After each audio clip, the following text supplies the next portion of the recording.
Padre amado, Dios Todopoderoso, gracias por un día más de vida, Señor, gracias por permitirnos estar aquí. Hemos venido a adorarte, a glorificarte, a alabarte, Padre, a buscar tu palabra, que tu palabra sea predicada, Señor. No permitas que nada de lo que yo diga sea emociones, sentimientos, Señor. Líbrame de aumentar o quitar o cambiar lo que tú ya dejaste escrito ahí, Señor, la palabra profética más segura, Padre Santo. Que tu palabra sea hablando a mi vida, a la vida de cada uno de los que están aquí, Señor, de los que estamos aquí. Quítanos la sordera, la ceguera, Padre, danos entendimiento para poderte conocer cada día más. Y así poder hacer tu voluntad, Señor. Pon en nosotros ese querer y ese hacer tu voluntad, Padre. Que tu Santo Espíritu sea dándonos ese discernimiento, Señor bendito. Ponemos este tiempo en tu nombre, en el nombre que es sobre todo nombre, en el nombre de Cristo Jesús. Amén y amén. La semana pasada hablamos acerca de la fe, ¿no? Entendimos que Jesús es el autor y consumador de la fe, que la fe radica en la certeza y en la convicción de Jesucristo, del conocimiento y esa seguridad de conocerlo a Él. Y hoy vamos a ver algo que es importante, que sin fe nadie puede agradar a Dios. Así dice su palabra, sin fe, sin ese conocerlo, sin esa seguridad que nos da a través del conocimiento, de la predicación del Evangelio, nadie puede agradar a Dios. Vamos a abrir nuestras Biblias en el libro de Hebreos, capítulo 1, versículos del 1 al 2.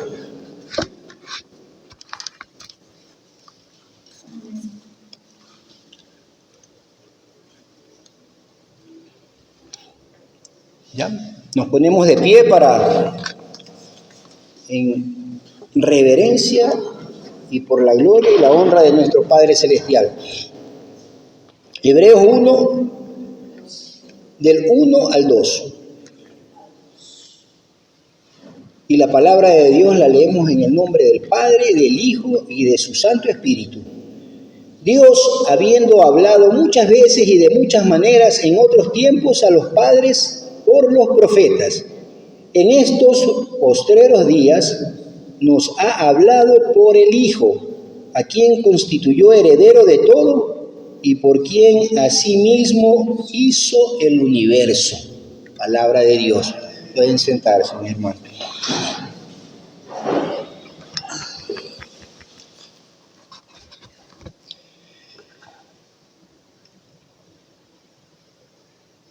Hay algo que siempre escuchamos de parte de la religión. La religión nos dice que todos creemos en el mismo Dios, ¿no? Que todos dicen ser bíblicos. Todos dicen, la mayoría, la gran mayoría dicen ser bíblicos, dicen predicar la sana doctrina. Lo escuchaba al hermano Juan Manuel Bassi, decía que inclusive si el mismo Satanás vendría a predicar, diría que él predica sana doctrina, porque así funciona el engaño. Nadie te va a decir que te está mintiendo, nadie te va a decir que no es verdad, que no es bíblico, pero Dios en su plan divino se nos ha revelado. Él se revela a través de la palabra. ¿Cuál es su plan, su propósito? ¿Por qué hizo la creación? Y la Biblia es 100% obra de Dios, ¿no? La Biblia no es inspiración humana, no es que una parte divina y una parte humana, o que son pensamientos de hombres plasmados en la palabra. No, la Biblia es, el autor de la Biblia es el Espíritu Santo, quien inspiró y utilizó a hombres como instrumento para que plasmaran el mensaje, la palabra, el plan divino, a través de 66 libros, en 2 libros que se llaman el Antiguo Testamento y el Nuevo Testamento. Y es ahí donde tenemos que conocerlo a Dios, en la palabra. No existe otro sitio donde vamos a encontrar a Dios. Y como dice el tema de hoy, sin fe es imposible agradar a Dios. Sin conocerlo, sin tener esa seguridad de quién es Jesucristo, es imposible agradar a Dios. Tenemos que comenzar a sumergirnos en ese océano de conocimiento que es la palabra de Dios. Es algo que nadie puede evadir, porque es en sí Dios mismo revelándosenos en su palabra. Y tenemos que conocer al Dios que adoramos, el camino que seguimos. Es imposible poder en una hora, en una prédica, en un mensaje poder hablar de la Biblia. Es imposible hablar de todo lo que el Señor nos ha revelado en su palabra. Pero vamos a tratar de hacer una panorámica, algo para poder ir entendiendo e ir comprendiendo el mensaje que Dios nos tiene a nosotros, su iglesia en estos tiempos, como cuerpo de Cristo que somos. La palabra de Dios comienza en Génesis y termina en Apocalipsis. En Génesis vemos cómo Dios hace la creación, ¿no? Dios crea los cielos y las tierras, todo lo que en ella habita, ¿no? Y cierra su creación con la obra maestra que es el hombre, ¿no? Los hace a su imagen y semejanza. Así lo hace el Señor. Y en esa época, cuando crea al hombre, dice que Jehová caminaba en el jardín del Edén. El hombre tenía ese privilegio, esa intimidad. Estaba dentro de la gloria de Dios, podía hablar con Dios, caminar junto a Dios. Qué maravilloso, ¿no? Qué tiempo tan fabuloso poder tener esa gloria, tener ese espacio junto a Dios. Pero pasó algo, el hombre desobedeció, el hombre falló. Dios le había dado un mandamiento. Y por causa de la desobediencia del hombre, el hombre fue destituido de la gloria de Dios. Y comienza todo ese debacle, esa cascada del mal que viene al mundo. Y si vamos viendo la Biblia, ¿no? Vamos dándonos cuenta cómo la maldad comienza a multiplicarse, la idolatría. Es terrible, tanto así que Dios se arrepiente, dice su palabra, de lo que ha hecho. Y en Génesis 6, versículos del 5 al 8, vemos lo que sucede, porque el Señor toma la decisión de traer un diluvio universal, que es un acontecimiento que es importante dentro de la historia de la Biblia, ¿no? Génesis 6, capítulo 6, versículos 5 al 8. Y vio Jehová que la maldad de los hombres era mucha en la tierra, y que todo designio de los pensamientos del corazón de ellos era de continuo solamente el mal. Y se arrepintió Jehová de haber hecho hombre en la tierra, y le dolió en su corazón. Y dijo Jehová: raeré de sobre la faz de la tierra a los hombres que he creado, desde el hombre hasta la bestia, y hasta el reptil y las aves del cielo, pues me arrepiento de haberlo hecho. Pero Noé halló gracia ante los ojos de Jehová. Y Noé, en obediencia al Señor, le cree por fe y construye una barca. Y viene otro capítulo del hombre en esta creación. Llovió por 40 días y 40 noches. Luego de eso Dios bendijo a Noé y le dijo que multiplicara y poblara la tierra.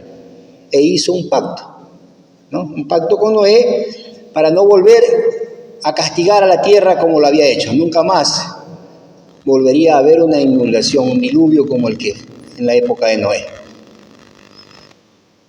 Y nuevamente el hombre comienza a multiplicarse y la maldad nuevamente comienza a multiplicarse en la tierra. Y llegamos a la época de la Torre de Babel. Toda la descendencia de Noé se multiplica y comienza a poblar el mundo y hacen una gran ciudad. Y en la mente del hombre viene ser una ciudad poderosa y crear una torre que llegue hasta el cielo. Así es el hombre. Por eso es que fue la caída del hombre, por querer ser semejantes a Dios, por querer usufructuar la gloria de Dios. Ese es el peor mal que puede existir en el ser humano. Tratar de robarse la gloria de Dios. Dios no comparte su gloria con nadie. Dios nos libre de ese pecado. Y Dios los dispersó por todo el mundo y confundió la lengua de todos. Eso hizo el Señor en la Torre de Babel cuando quisieron llegar hasta el cielo. Dios ha hecho una promesa en el jardín del Edén. Ahí le dijo a la mujer que de su simiente saldría quien aplastaría la cabeza de la simiente de la serpiente, ¿no? Y ahí había una promesa. Y había la promesa de nuestro Salvador, que es Jesucristo. Que de ahí vendría Jesucristo. La historia del pueblo de Israel comienza a desarrollarse en la Biblia, ¿no?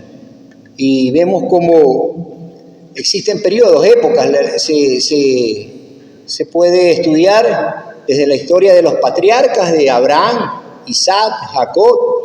Vemos cómo el Señor escoge a Abraham, lo saca de Ur de los Caldeos a la edad de 75 años, cuando ya no tenían una vida, ya no podían procrear. Y de ahí les hace una promesa igualmente. Luego, para que luego de 400 años de estar en esclavitud en Egipto, Moisés saca al pueblo de Israel a través del desierto. El Señor hace prodigios en esa época, milagros, hace 10 plagas. Son las que el Señor contra el faraón, para endurecer el corazón del faraón, porque el faraón era considerado un dios, se autocreía Dios. Exactamente. Y vemos como el Señor abre el mar Rojo para que el pueblo de Israel pase. Y en el desierto lo alimentaba, los protegía del sol. Dios cuidó al pueblo de Israel en el desierto, ¿no? Y luego llegan al monte Sinaí, donde es un episodio también importante en la historia de la Biblia, donde en el monte de Sinaí el Señor le da la ley al pueblo de Israel, ¿no? Esa ley es una ley moral, religiosa, inclusive dietética. Ahí se hablaba de qué es lo que podían y no podían comer, hacer, ¿no? Eran más o menos unos 613 preceptos de la ley, que lo encontramos en los libros de Éxodo, Levítico y Deuteronomio. Luego de eso viene la conquista de Canaán. En esos episodios, como el Señor va acompañando al pueblo de Israel, y luego viene la conquista de Canaán. Luego de estar 40 años en el desierto, vemos cómo el Señor, en respuesta a ese pueblo idólatra, era un pueblo duro de corazón, no destierra por completo a los cananeos que el pueblo de Israel había conquistado Canaán, para que ese pueblo mismo sea el que les cause dolor y sufrimiento y problemas luego, porque nunca, jamás dejaron de adorar a otros dioses, dejaron de mirar hacia atrás lo que habían dejado en Egipto. Fue un pueblo realmente que Dios, uno ahora se pregunta, después de haber vivido tantas cosas, haber presenciado tantos milagros, haber vivido con la presencia de Dios de día y de noche, viendo cómo Moisés regresaba radiante de la presencia de Dios en su rostro y que eso les afectaba. Es inaudito, es incomprensible cómo ese pueblo, aún palpando tanto y teniendo tanto la presencia de Dios, nunca dejaron de ser idólatras. Jamás dejaron de desear lo que habían dejado en Egipto. Luego entramos en un periodo de los jueces en el pueblo de Israel, ¿no? Ese periodo de jueces duró varios cientos de años, dice la palabra, donde vemos jueces como Débora, Gedeón, Sansón, Samuel. Y a pesar de ese pueblo seguir recibiendo la bendición de Dios, cada que moría un juez, todo se volvía a pervertir. Volvían a su vida antigua de idolatría, de maldad. Cada vez eran más malvados y perversos. Luego del periodo de jueces, Israel entra en un periodo de los reyes. Y Dios les advirtió del poder y la influencia que el rey ejercería sobre su pueblo. Pero aún así, pedían rey. Y el hecho mismo de pedir un rey era de menospreciar al Rey de Reyes y Señor de Señores. Querían un rey que esté junto a ellos. Eran tan idólatras porque veían lo que pasaba en otros pueblos y querían tener lo mismo. Era esa envidia, esa vanagloria de ser poderoso con lo que el mundo te ofrece. No se contentaban con tener al Rey de Reyes y Señor de Señores y querían tener un rey propio en la tierra.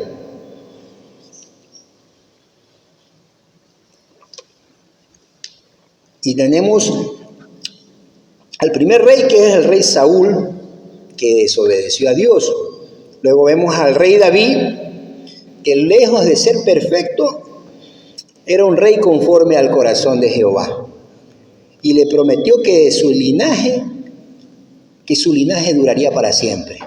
Por eso que luego vemos en el Nuevo Testamento cómo a Jesús le llaman hijo de David, porque venía de la descendencia de David. Luego vemos a Salomón, que sucedió en el reinado a su padre David, y Salomón construye el primer templo. Fue un rey próspero y sabio, pero en sus últimos años se volvió en contra del Señor y adoró a otros dioses, ¿no?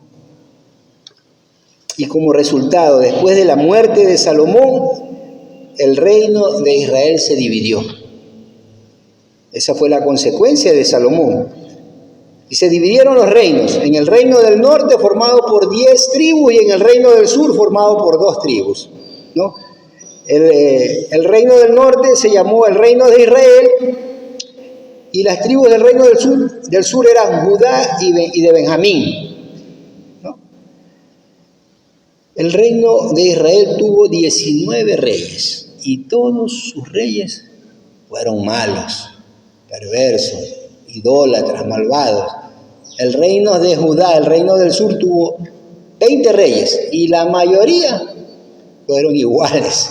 Fueron contados con los dedos de la mano, los reyes buenos del reino del sur, del reino de Judá. Luego fueron conquistados por Asiria y su pueblo fue disperso. Y dice que el reino del norte nunca más fue restaurado. Y es conocido como las 10 tribus perdidas de Israel. Luego viene y el reino de Judá es conquistado por Babilonia, ¿no? Y el reinado de Nabucodonosor destruye el templo y lleva cautivo a muchos hombres a Babilonia. Los babilonios luego fueron conquistados más tarde por Persia, liderada por Sirio el Grande, quien permitió nuevamente que los israelitas regresaran a Jerusalén y reconstruyeran el templo, y las tierras que antes eran ocupadas por el reino del norte se llamaban Samaria, y las tierras ocupadas por el reino del sur fueron llamadas Judea.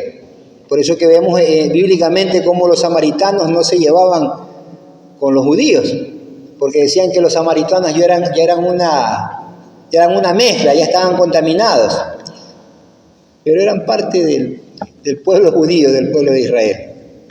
Luego entramos al tiempo de los profetas, ¿no? Durante la historia del pueblo de Israel, Dios envió muchos profetas a su pueblo para llamarlos de regreso a Él, porque se apartaban, todos siempre se apartaban, se alejaban atrás de otros dioses, ¿no? Y para anunciar la venida del Mesías. Esa fue la función de los profetas. El Señor hablaba con los profetas y los profetas hablaban al pueblo lo que Dios les decía. Profetas que profetizaron en Israel, en Judá, en Asiria y uno en Edom. Los israelitas pasaron más de 400 años en Egipto y hubo un periodo de tiempo desde el último profeta del Antiguo Testamento y el Nuevo Testamento. Y al mismo tiempo, prácticamente 400 años y algo más, fueron esclavos en Egipto, y desde el último profeta hasta el Nuevo Testamento hubo un periodo de tiempo similar, de algo más de 400 años. En ese tiempo, Alejandro el Grande conquistó Persia y estableció la cultura y el idioma griego. Y luego la región fue conquistada por el Imperio Romano. Esa es la historia del pueblo de Israel. Fueron conquistados por diferentes imperios. Dios permitió que todo eso le pasara porque fue un pueblo idólatra, un pueblo amador de dioses ajenos, perverso, malo. En esa época del pueblo romano surgieron grupos religiosos prominentes de la comunidad judía como los fariseos y los saduceos, que tuvieron considerable poder e influencia sobre la gente. Luego entramos en el Nuevo Testamento. Es una breve reseña de cómo el Señor va en los diferentes tiempos, desde la creación, luego viene el diluvio, la Torre de Babel, ¿no? Vemos cómo entran los jueces, el pueblo de Israel, digamos, con sus patriarcas, Abraham, Isaac, Jacob, el periodo que están en Egipto, 400 años de esclavitud. Vamos viendo la historia, luego vamos viendo cómo el Señor al pueblo de Israel en el monte Sinaí le da leyes, que es el viejo pacto. Dios va en cada tiempo cumpliendo un propósito, un plan divino. En esa época la humanidad vivía más años. Y por lo mismo, por la maldad, el Señor va acortando los años del ser humano. Hablando de 400 años. Claro, pero fue el periodo que estuvieron en esclavitud, no el periodo que vivían. Pero al inicio sí vemos de 969 años, que fue Matusalén el que vivió más, ¿no?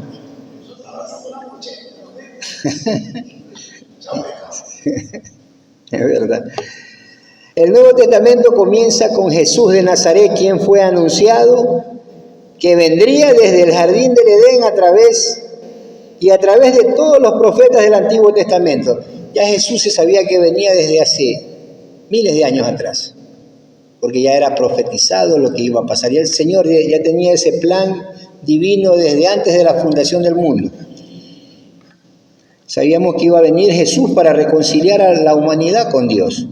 Él es la puerta por donde hay que entrar para salvarse. Jesucristo es la puerta. Él es el Cordero de Dios que quita el pecado del mundo. Él es el descendiente de David, como lo dice la palabra. Y todos los que creen en Él son descendientes espirituales de Abraham. Jesús es plenamente Dios y plenamente hombre, concebido por el Espíritu Santo en la Virgen María. Él es el único mediador entre Dios y el hombre.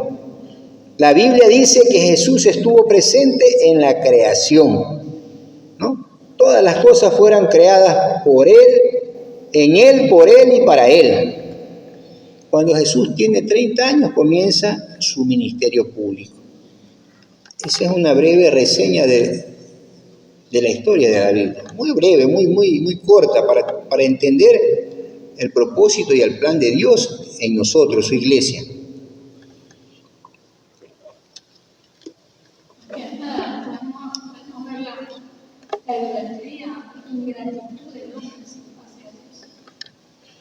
Desde el mismo inicio de la creación, ¿no? Adán y Eva tenían esa intimidad, esa grandeza de poder estar ahí junto a Dios, conversar con Él, tener todo lo que necesitaban en el jardín del Edén, todo, no les faltaba absolutamente nada, tenían vida eterna y tenían, imagínense esa belleza del lugar donde vivían, pero fueron engañados cuando les dijeron que podían ser semejantes a Dios. Yo creo que esa es la flaqueza, ese es el talón de Aquiles del ser humano, tener ese ego, el yo, ¿no? El sentirme así de importante, de renombre, ser como Dios, ser popular, ser famoso, ese creo que es el verdadero problema de la gran mayoría de seres humanos, si no es de todos, ¿no? Que por dentro llevamos ese enemigo dentro de nosotros que tenemos que estarlo poniendo todos los días en la cruz para que no tome fuerza en nosotros, ¿no? Como personaje,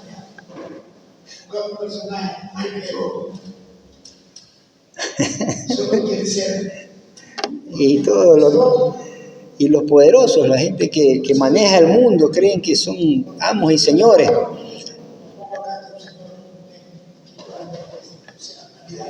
Amén.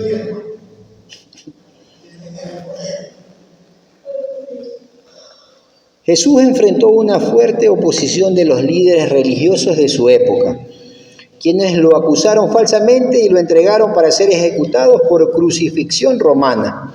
Aunque él tenía el poder para librarse de la muerte, por el gozo puesto delante de él, pagó la deuda en su totalidad, la deuda que nosotros teníamos que pagar, ¿no? Y que nosotros jamás hubiéramos pagado, jamás hubiéramos podido nosotros ser aceptos ante Dios, porque somos seres pecadores, somos seres que Dios jamás hubiera satisfacido su justicia, su ira por tanta maldad. Y en ese plan divino la única forma que el hombre pudiera salvarse de esa ira, de ese infierno eterno, es a través de Jesucristo, que aún siendo hijo de Dios, vino y padeció y se humilló, y no le importó estar en la condición de hombre y humillarse para pagar nuestros pecados. En la cruz, el pecado del mundo fue puesto sobre él y pagó una deuda en su totalidad que nosotros jamás pudiéramos pagar, para una reconciliación completa en nuestra relación con el Padre, algo que jamás podríamos pagar por nuestra cuenta. Así como Dios resucitó a Jesucristo, los muertos en Cristo serán resucitados para vida eterna. Esa es la esperanza que tenemos los hijos de Dios.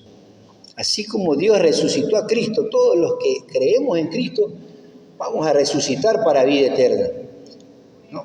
Porque es algo que el mundo no puede darse cuenta, el mundo no puede ver más allá de lo que permite este mundo que veamos, que es lo terrenal, lo temporal. Pero si pudiéramos tener esos ojos espirituales y darnos cuenta de la eternidad, de lo que nos espera, mañana, quién sabe, ya mismo, uno no sabe el día ni la hora que va a morir. Hemos visto como futbolistas profesionales en la cancha les da un paro cardíaco y se llamaban futbolistas de alto nivel. En esta sociedad en que vivimos, rodeados de tanto crimen y tanta maldad, nadie está libre, exento de por ahí una bala perdida. O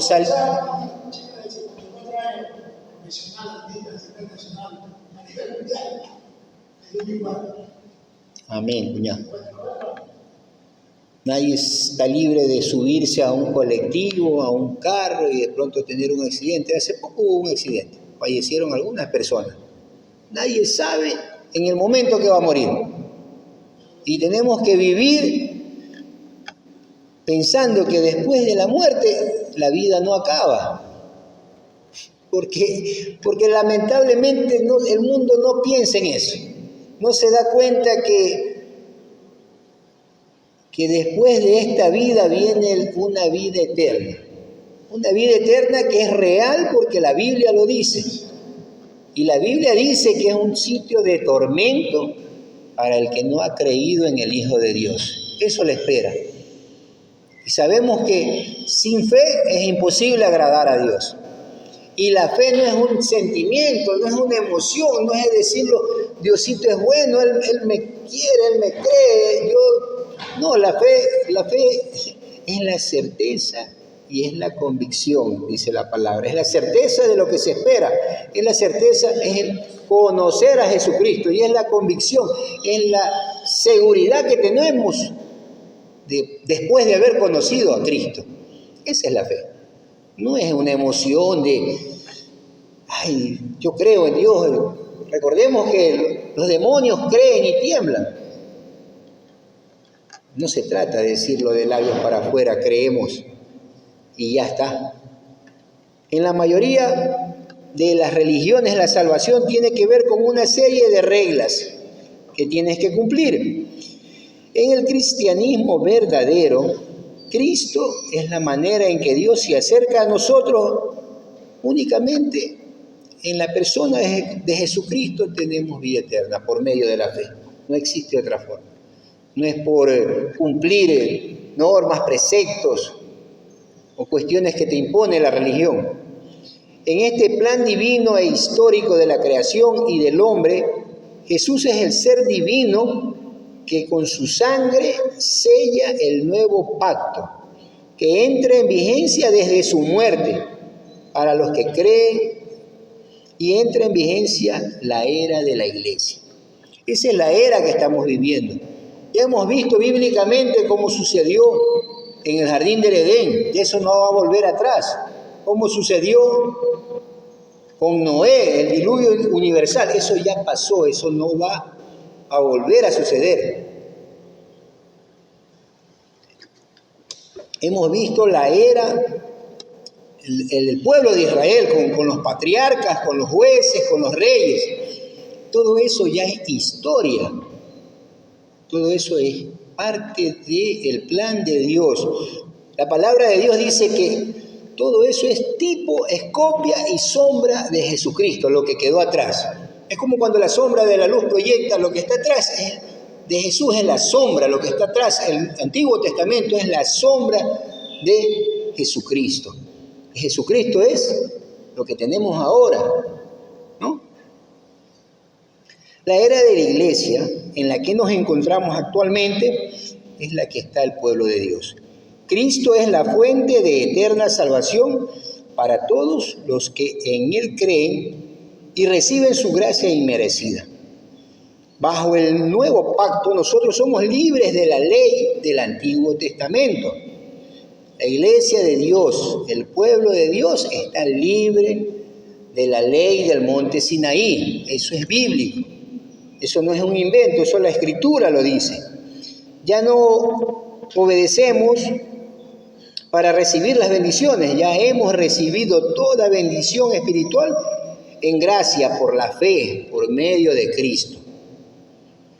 Ahora sus mandamientos están escritos en nuestros corazones, así dice la palabra, ya no en piedra. Ahora los mandamientos de Dios, de Jesucristo, están escritos en nuestros corazones. Hemos nacido de nuevo y es Cristo el que vive en nosotros y hace de nosotros personas obedientes a la ley de su pacto eterno, ¿no?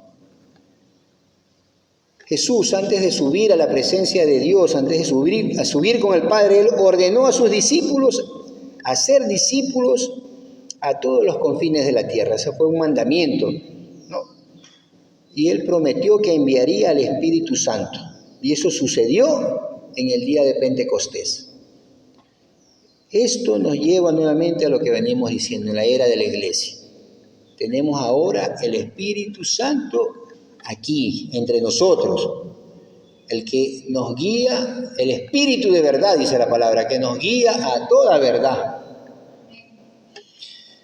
Como iglesia, Cristo es la cabeza, su palabra es nuestro alimento, su pacto es nuestra ley. Eso es lo que ahora el pueblo de Dios tiene en esta era, en la era de la iglesia de Dios, del nuevo pacto, del Nuevo Testamento, ¿no? Su pacto es nuestra ley, ¿no?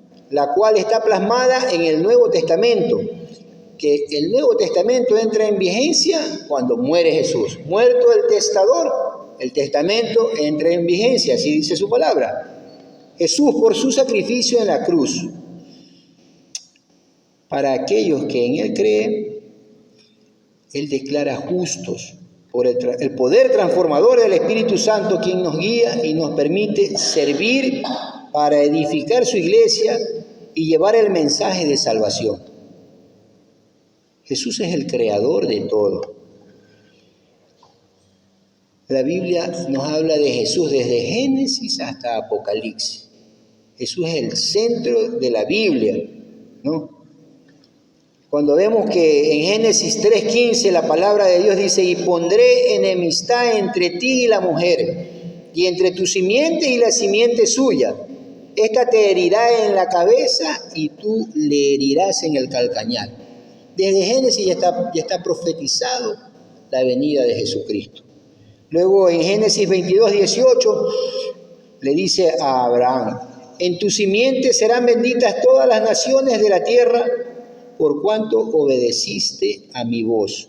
Y al hablar de tu simiente está hablando de una persona, no de muchos. Eso luego lo vemos en el Nuevo Testamento, como aclaran que tu simiente se refiere a Jesucristo. Y Jesucristo vendrá en el día del juicio y establecerá el futuro estado. Como dice la palabra, cielo nuevo y tierra nueva. Todo lo que se lee de la Biblia es bíblico, obvio. Todo lo que leemos, si nos ponemos a leer la palabra de Dios, todo lo que leemos es bíblico, ¿no? Antes, Dios hablaba a su pueblo por medio de los profetas.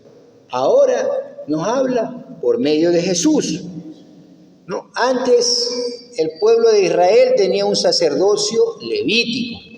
Ahora tenemos un sacerdocio que viene de la tribu de Judá, según la orden de Melquisedec, así dice la palabra.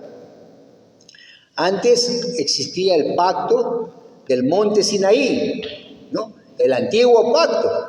Ahora tenemos el nuevo pacto, que es eterno, que es el pacto de gracia. Es bueno, es importante que a través del conocimiento de la palabra conozcamos en la época que estamos, para no ser confundidos, para no ser engañados, para no ser llevados por falsas doctrinas, que hoy en día hay a millares surgir por todos lados.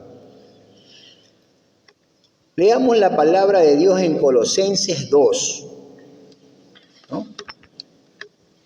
La voy a leer en una versión diferente para tener mayor comprensión. La versión Dios habla hoy. Colosenses 2.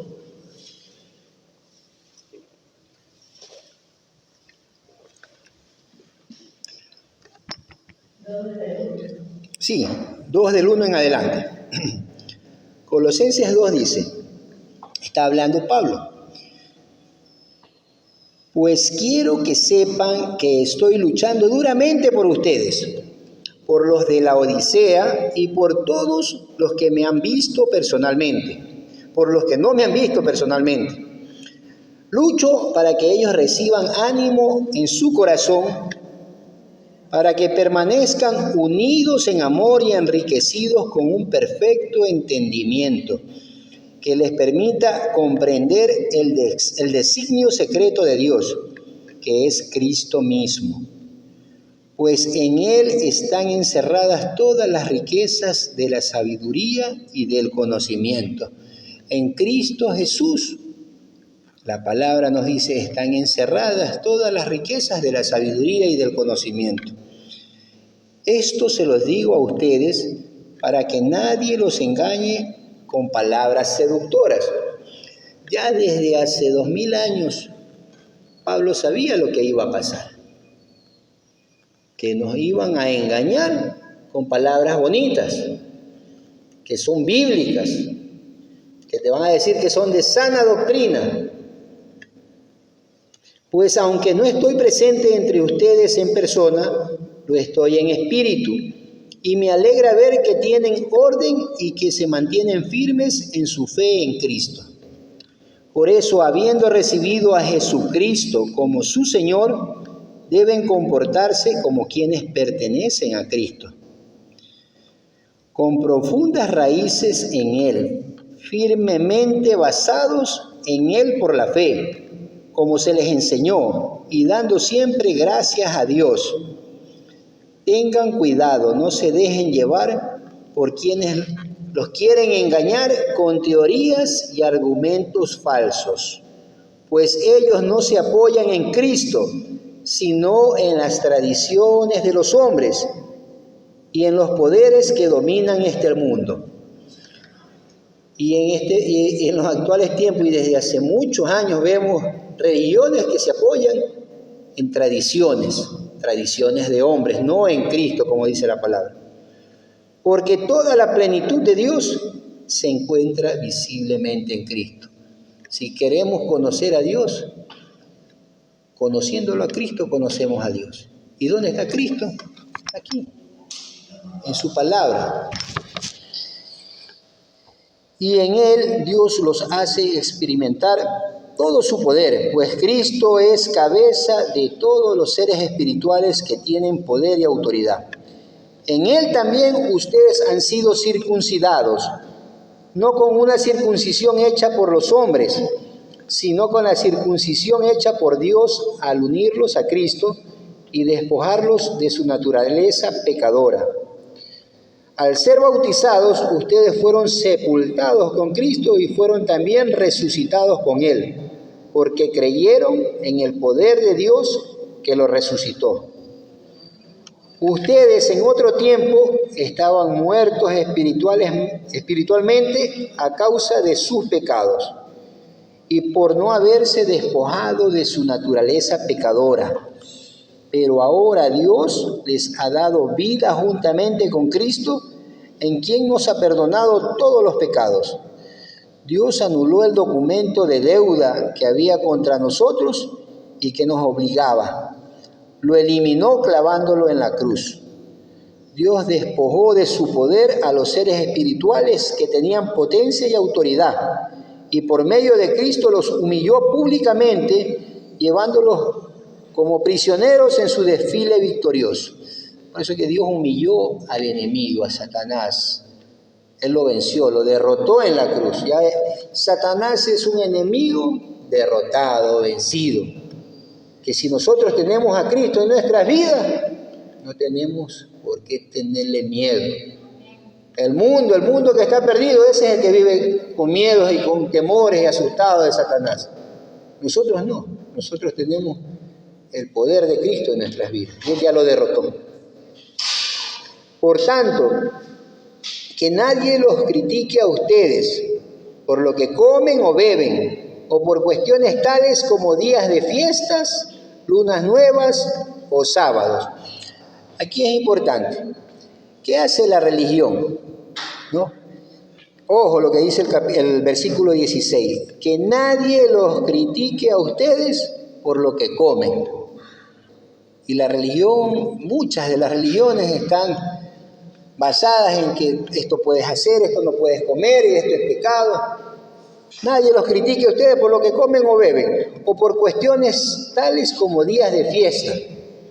Hay religiones que tienen días de fiesta religiosas sagradas, que tienen que cumplirlo porque si no, es como que haciendo eso tienen ganado el cielo. Y si no lo hacen, Dios los va a condenar. Lunas nuevas o sábados, el sabbat, el guardar el sábado, ¿no? El día de reposo, eso es algo que la religión te impone como una norma, como algo, como un mandamiento de Dios. ¿Y qué nos dice aquí la palabra de Dios? Que nadie los critique a ustedes por cosas como esas. Todo esto no es más que la sombra de lo que ha de venir, eso es lo que les decía. Todo eso era sombra de lo que ha de venir, pero la verdadera realidad es Cristo Jesús. Cristo es nuestro reposo, Cristo es nuestro sábado, y ya lo vamos a ver con su palabra. No dejen que los condenen esos que se hacen pasar por muy humildes. Y es que es fabuloso, tú conoces a esa gente que te engaña, y los ves tan espirituales, y en apariencia lo son, y son humildes, y en la realidad pueden serlo, pero son engañados, son instrumentos del engaño, del engañador. Que nadie te deje, que nadie te engañe, dice la palabra, que se hacen pasar por muy humildes y que dan culto, y que dan culto a los ángeles, imagínense, que pretenden tener visiones y que se hinchan de orgullo a causa de sus pensamientos humanos. ¿Cuántas veces no hemos compartido, no sé, ustedes, de gente que te comparte, que tuvo una visión, que Dios le habló, que soñó y que ese sueño se le cumplió y te lo cuenta y quiere predicar porque sintió la presencia de Dios en su vida a través de esa visión y eso es...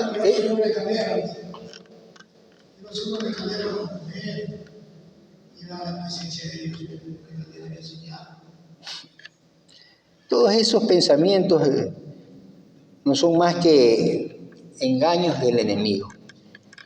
Ellos no están unidos a la cabeza, la cual hace crecer todo el cuerpo al alimentarlo y unir cada una de sus partes conforme al plan de Dios. Ustedes han muerto con Cristo y ya no están sujetos a los poderes que dominan este mundo, porque pues viven como si todavía fueran del mundo, sometidos a reglas tales. Esto es lo que la religión te impone. Estas reglas te dice, cuidado, ojo con eso. No toques eso, no comas aquello, no lo tomes en tus manos. Todas estas reglas tienen que ver con cosas que se acaban con el uso y solo son mandatos y enseñanzas de hombres. Es verdad que tales cosas pueden parecer sabias y tú lo ves atractivo, ¿no? Eso no, me parece muy bien, son normas de vida, de conducta, no comas lo de aquí, no hagas lo de allá, parecen sabias. Pero por eso no es que tú vas a ganar la salvación, ni eso es lo que el Señor te ha pedido que hagas. Porque exigen cierta religiosidad y humildad y duro trato del cuerpo, pero son cosas que no honran a nadie, pues solo sirven para satisfacer los deseos puramente humanos. Nada más. Jesucristo mismo dijo en su palabra que lo que contamina no es lo que entra por su boca, sino lo que sale de su corazón. Y todo eso no hace más que llenar al ser humano de jactancia. Que yo hago esto, yo guardo el sábado, yo no digo, a ver, yo no como esto, ¿no? Yo me visto de tal manera, inclusive ahora hay sectas, hay grupos religiosos de judaizantes que quieren introducir el judaísmo, donde tienen que ponerse la kipá, una gorrita, dejarse la barba, ya no le dicen Jesús, le dicen Yeshua. Son locuras, ¿no? Locuras que haciendo eso piensan que ganan la salvación. Pero también dice la Biblia en Romanos 14:6 que tú guardas la ley, pero que lo guardes para el Señor, no lo guardes para otras cosas que no sea. Si tú guardas por decir el sábado, la pastora de la Biblia dice que lo guardes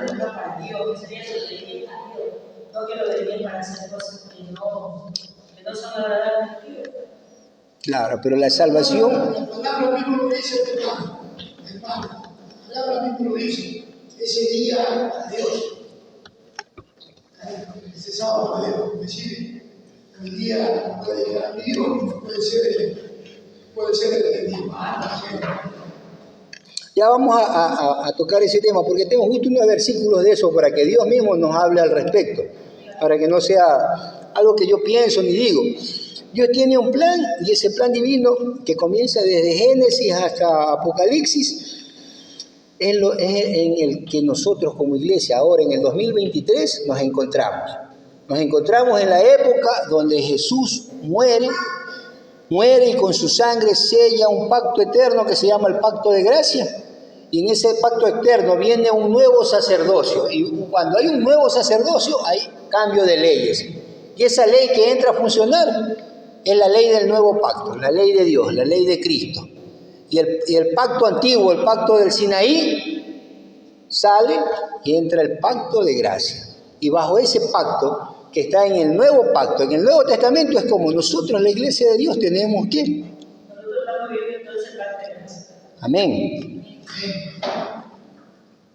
El otro que ya, como quien dice, perdido o atrás. Así es, ¿no? Mira, el sábado hay religiones que en el Antiguo Testamento era parte de uno de los mandamientos, pero el Antiguo Testamento es el pacto del monte Sinaí, ¿no? En el libro de Mateo 11, versículos 28 al 30, leámoslo, para que la palabra nos vaya dando luces de lo que es ahora el día de reposo. Mateo capítulo 11.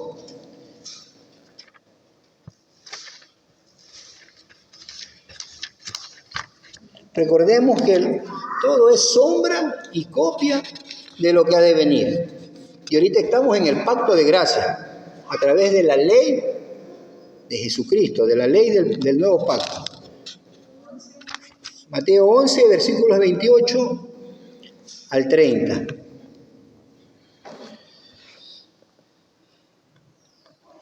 A ver, dice, venid a mí todos los que estáis trabajados y cargados, y yo os haré descansar.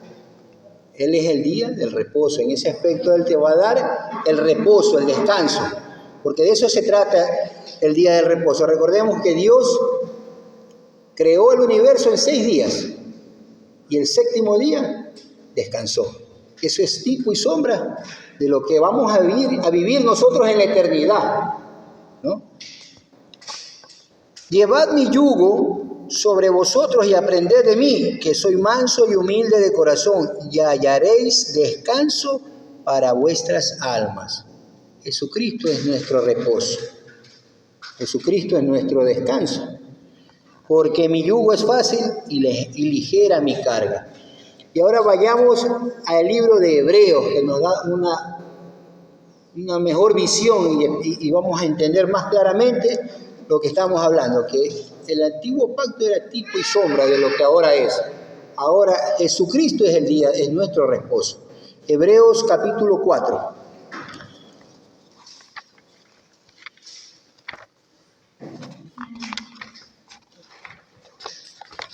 Capítulo 4, versículos del 1 en adelante.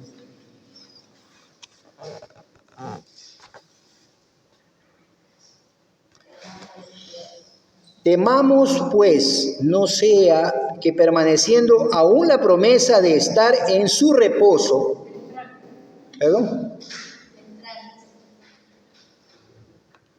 Temamos, pues, no sea que permaneciendo aún la promesa de entrar en su reposo, alguno de vosotros parezca no haberlo alcanzado, porque también a nosotros se nos ha anunciado la buena nueva como a ellos, pero no les aprovechó el oír la palabra, por no ir acompañada de fe en los que la oyeron.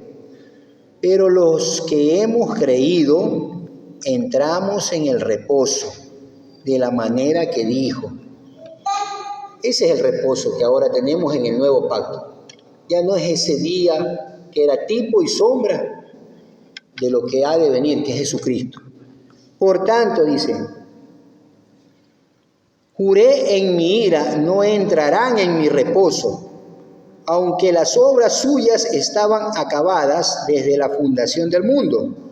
Porque en cierto lugar dijo así del séptimo día. Escuchen, ahí está hablando del día de reposo, del séptimo día. Porque en cierto lugar dijo así del séptimo día, y reposó Dios de todas sus obras en el séptimo día. Y otra vez aquí, no entrarán en mi reposo.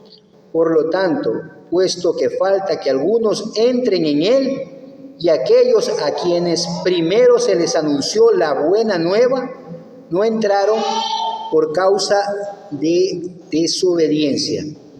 Otra vez determina un día, hoy diciendo, después de tanto tiempo, por medio de David, como se dijo, si oyereis hoy su voz, no endurezcáis vuestros corazones, porque si Josué les hubiera dado el reposo, no hablaría después de otro día. Por tanto, queda un reposo para el pueblo de Dios, porque el que ha entrado en su reposo, también ha reposado de sus obras, como Dios de las suyas. Ese es el día de reposo. Así como Dios reposó de sus obras en el séptimo día y día de reposo, el día de reposo para nosotros, la iglesia del Señor, es entrar en su presencia. Ese es el día de reposo de nosotros. Ya no es el día de reposo de guardar el sabbat y que si no lo guardas no, estás pecando, que si no guardas el séptimo día no eres un hijo de Dios. No, que nadie los engañe, dice la palabra de Dios. Que nadie los engañe, porque van a aparecer gente muy humilde, con cosas muy bonitas. Pero no se trata por lo que comes, por lo que vistes, por la circuncisión, por las leyes del antiguo pacto, por el día del reposo. El día del reposo para su iglesia está ya en el reino de los cielos. Entraremos a su reposo por haber creído en Jesucristo. Yo creo que, analizando la palabra aquí, porque dice venir a mí todo cuando entramos de reposo, liberados de todas esas cargas. No podemos estar bien enfrentando los hermanos si no hemos reposado, si no nos hemos liberado de todo aquello que tiene atado a nosotros, a seres. Si no entramos de la reposo, tenemos que enfrentar, cualquier cosa nos quita la paz, etcétera, etcétera. Entonces, cuando entramos nos hemos liberado de todas aquellas cosas. Y venimos a entender esa cosa que dice que el mundo no la entiende. Cuando tengamos una aflicción, no haya problemas, porque estamos con esa fortaleza.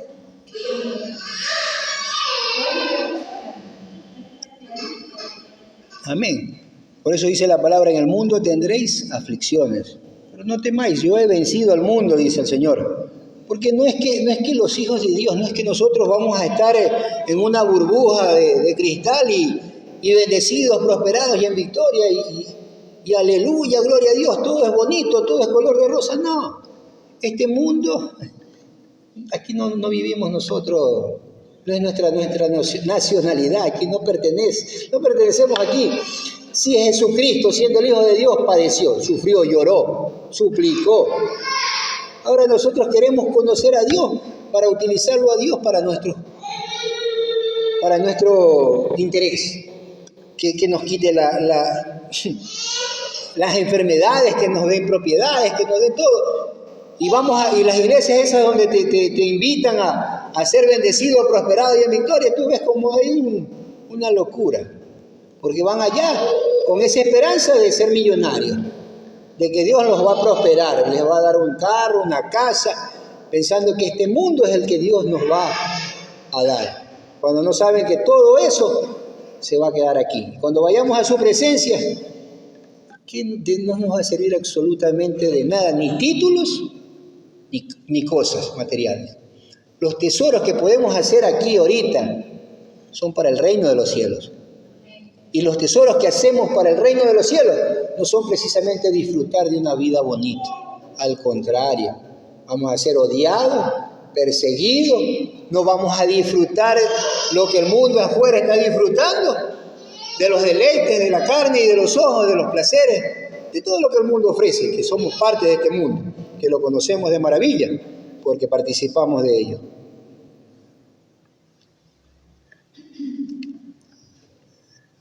Hay cosas que la religión las sigue practicando. Son temas que vamos a ir profundizando, como los diezmos, las primicias, cosas que la religión utiliza para enriquecerse.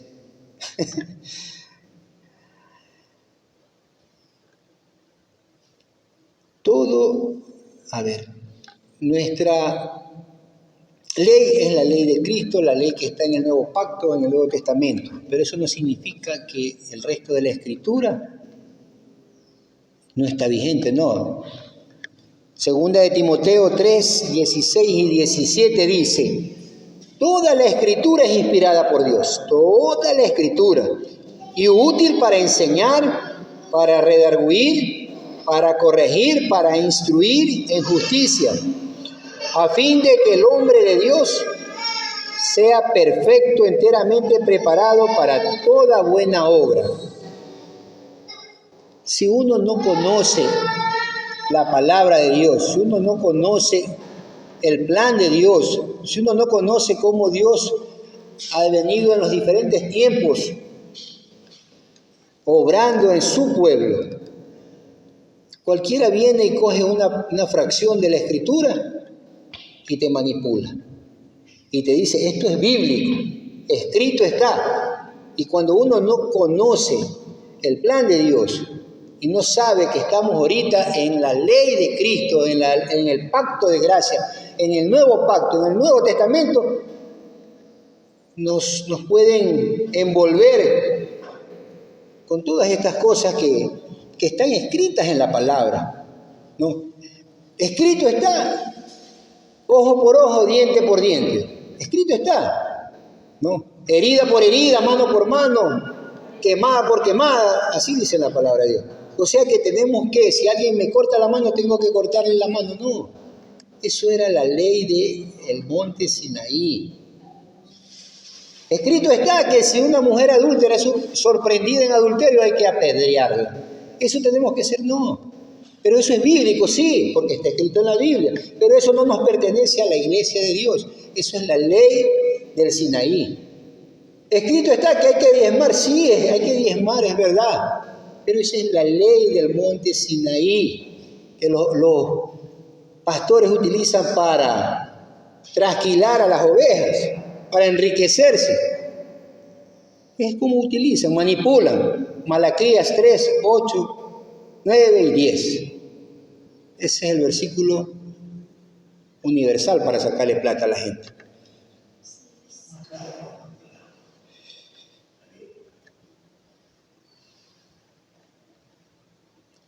Hay un versículo que dice, cielo y tierra pasará, mas mi palabra no pasará. ¿Viste? Escrito está, cielo y tierra, lo que está escrito no pasa, eso sigue en vigencia. No, hoy sabemos que no. De cierto os digo que no pasará esta generación hasta que todo esto acontezca. Y todo eso ya aconteció. O sea, escrito está que cielo y tierra pasará, mas su palabra no pasará. Pero dentro del plan de Dios, y vamos conociendo cómo Dios ha hecho un plan, que comienza con el jardín del Edén. Ya no hay jardín del Edén. Ya no hay árbol de la vida en un sitio, ¿no? El árbol de la vida es Cristo Jesús, el que nos da vida. Pero ya no tenemos el jardín del Edén. Ya Noé no está. Ya no vamos a construir una barca. Ya no está Abraham, Isaac, Jacob. Ya no hay jueces, ya no hay reyes.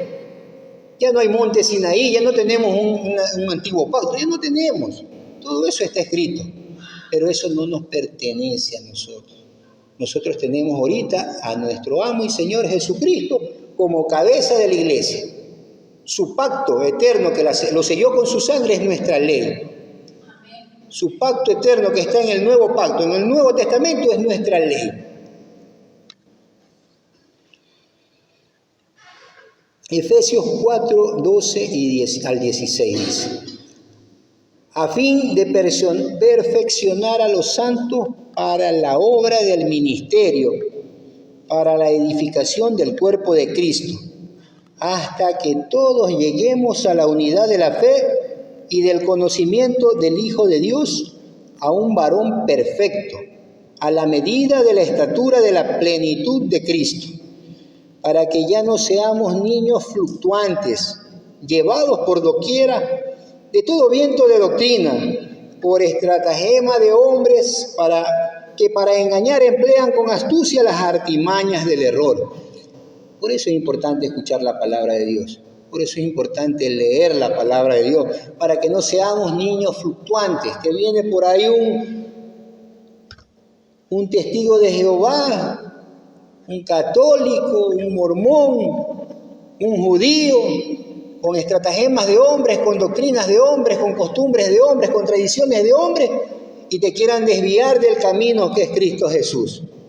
Porque hoy en día existe tanta religión, tanta falsa doctrina, tanto engaño, tanta mentira. Nadie te va a decir, te estoy mintiendo. No, pues. Ellos te van a decir, esto es bíblico, y te van a sacar la Biblia y te van a leer la palabra de Dios. Y si tú no entiendes lo que estamos conversando, vas a decir, sí, es verdad, escrito está. Es que es así, cuñado. Es verdad, si uno no logra entender en qué época estamos como iglesia, que nuestra ley es la ley del nuevo pacto, la ley de la gracia, la ley de Cristo, la ley de Dios a través de Jesucristo, que Jesucristo es el camino, que Jesucristo es la verdad, que Él es la vida, que a través de la fe, por creer en Jesucristo, por conocerlo a Jesucristo, por tener esa seguridad, luego de haberlo conocido, tenemos esa fe que nos garantiza que vamos a ir al reino de los cielos. Eso es bíblico, eso está en la palabra de Dios. Estamos en los últimos tiempos y pronto vendrá Jesús y seremos juzgados. Que Dios tenga misericordia de nosotros, de nuestros hijos, de nuestra familia, de nuestros vecinos, porque existe tanto engaño actualmente. Que Dios nos dé discernimiento y ponga en nosotros un corazón donde la palabra germine, donde la palabra dé fruto, donde tengamos el Espíritu Santo, que es el verdadero sello que garantiza que somos hijos de Dios. Vamos terminando, pongámonos de pie para cerrar este tiempo en oración.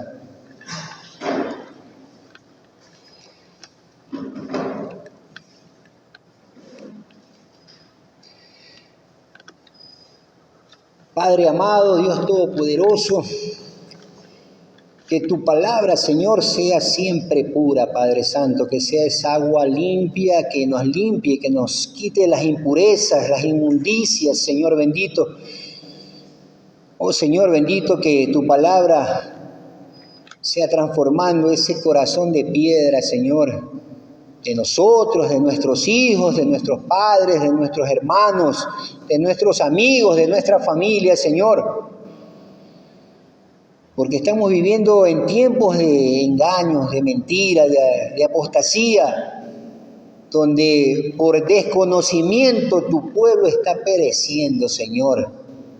Recordemos que el mismísimo Satanás se disfrazará de ángel de luz y va a engañar inclusive a tus escogidos, Señor. No permitas eso, Padre. Fortalece nuestra fe a través de compartir la sana doctrina, la verdadera, la pura, tu palabra, Señor, la única. Santifícanos en tu verdad, tu palabra es verdad, Señor bendito y Dios todopoderoso. Líbranos de caer en manos de engañadores. Danos, Señor, oídos y ojos, discernimiento, entendimiento, anhelo, deseo de conocerte, de buscarte, de seguirte, de obedecerte, Padre amado. Gracias por la vida de los que están aquí, Señor, de los que estamos aquí. Tú irás añadiendo a tu iglesia los que tienen que ser salvos, Padre. Y al estar aquí, Señor, que tu palabra sea limpiándonos cada día, Señor, sacando la cera del oído para que podamos oírte de verdad, que no entre por un oído y salga por el otro, Señor, que un corazón endurecido, lleno de arrogancia, Señor, no permita aceptar tu palabra y sigamos pensando que estamos bien. Líbranos, Padre amado, de la vanagloria de la vida, de ese pecado tan desastroso para la humanidad, Señor bendito. Le damos gracias, Señor, por este tiempo, Padre amado, en el nombre poderoso de Cristo Jesús. Amén y amén.